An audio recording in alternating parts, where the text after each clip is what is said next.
Soyons-Angoulême qui recevait Carcassonne pour le compte de cette 13e journée de championnat de Pro D2. L'occasion pour Angoulême de fructifier la victoire acquise à Béziers avant la pause face à la Lanterne Rouge audoise qui se déplaçait avec un certain Christian Labitte à Chanzy. Et après un premier quart d'heure plutôt au pâle des deux côtés, l'interception carcassonnaise avec André Urzaké, le capitaine et pilier gauche carcassonnais qui profite de cette interception pour aller aplatir en moyenne position et inscrire le premier essai de la rencontre. 5-0 pour les Audois qui se voient récompensés d'un bon début de partie à Chanzy. Antoine Lescamel ajuste la transformation, 7-0 pour les visiteurs. Alors que le meilleur réalisateur du championnat, Lucas Méré, connaît quelques difficultés au pied, Antoine Lescamel porte le score à 10-0. Monsieur Bouzac va sanctionner la mêlée audoise qui connaîtra quelques difficultés ce soir à Chanzy. Et à deux reprises, Lucas Méré portera le score à 10-6, toujours en faveur de l'USC. Juste à la mi-temps, dernière opportunité pour les Audois avec la tentative de drop d'Antoine Renaud-Contré qui finira en touche. Le score à mi-temps est de 10-6 en faveur de Carcassonne à Angoulême.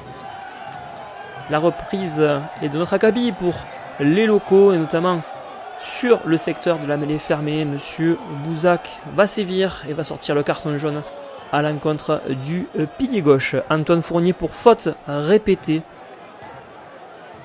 Les Angoumoisins vont choisir l'option de l'appel en touche. Le ballon porté se met en place. Tous les avants travaillent l'adversaire audois et derrière ce môle pénétrant, c'est le pilier Joël Sclavier qui inscrit le premier essai de la rencontre pour les Angoumoisins. Les Charentais passent devant le score pour la première fois de la partie. Lucas Méré transforme 13-10 en faveur des Angoumoisins, alors qu'un chassé-croisé aura lieu entre les buteurs respectifs que sont Antoine Lescamel et Lucas Méré. 16-13 en faveur d'Angoulême, il reste une grosse demi-heure à jouer. Lucas Méré se fait contrer par Joël Kofi. La troisième ligne audoise encore une fois très active sur cette rencontre. Le jeu au pied derrière Danon qui se fait contrer et récupéré en position hors-jeu par la défense angoumoisine. La sanction est immédiate et Antoine Lescamel remet les deux équipes à parité, 16 partout. Il reste 20 minutes à disputer à Chanzy.